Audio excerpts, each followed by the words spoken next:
The rain poured mercilessly over the city streets, drenching everything in its path.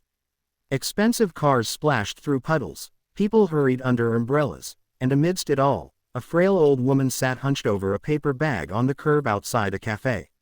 Her trembling hands clutched a soggy sandwich, her thin shawl clinging to her shoulders as rain dripped from her gray hair. Inside a sleek black Mercedes parked nearby, Ethan Cole watched the scene unfold. He was one of New York's youngest millionaires, the kind of man whose life looked perfect from the outside. A mansion, designer suits, private jets, and headlines that called him the genius behind Cole Enterprises.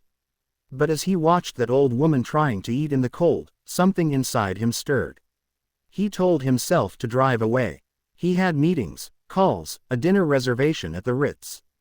But for reasons he couldn't explain, his hand froze on the gearshift. Something about her posture, her trembling hands, felt painfully familiar.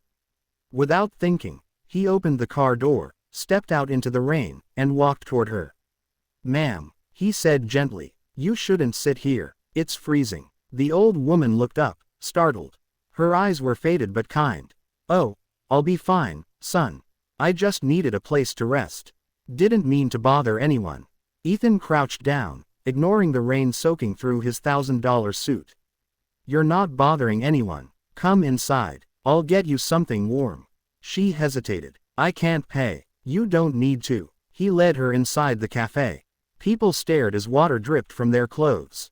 Ethan didn't care. He ordered soup, tea, and a sandwich.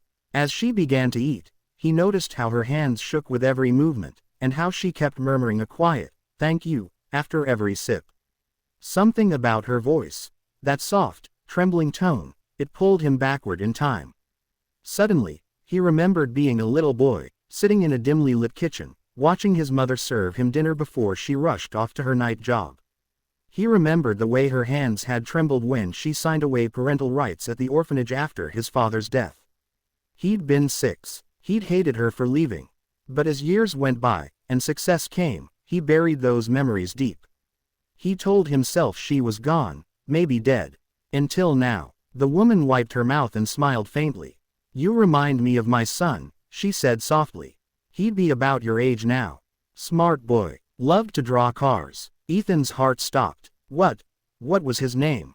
he whispered. She smiled sadly. "Ethan." He froze. The world around him blurred. The rain outside, the chatter of the cafe, even his own heartbeat. His throat tightened. "Ma'am," he said hoarsely, "it's me, it's Ethan." The spoon fell from her trembling hand.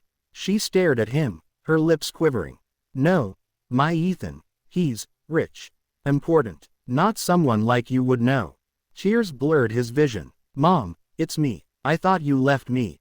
I thought you didn't want me." She shook her head, crying. "They told me you'd be better off. I was sick, I had nothing. I thought if I let you go, you'd have a chance." He reached across the table and took her hands. "All these years, I searched for meaning, for love, and I never found it. Not until now," she sobbed, clutching his hands as if afraid he'd vanish. "You've become everything I prayed you'd be." The cafe had fallen silent. No one dared interrupt the reunion.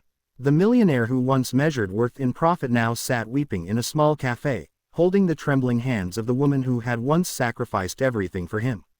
Outside, the rain began to ease. Ethan helped her up, wrapped his coat around her shoulders, and whispered, "You're coming home with me, Mom."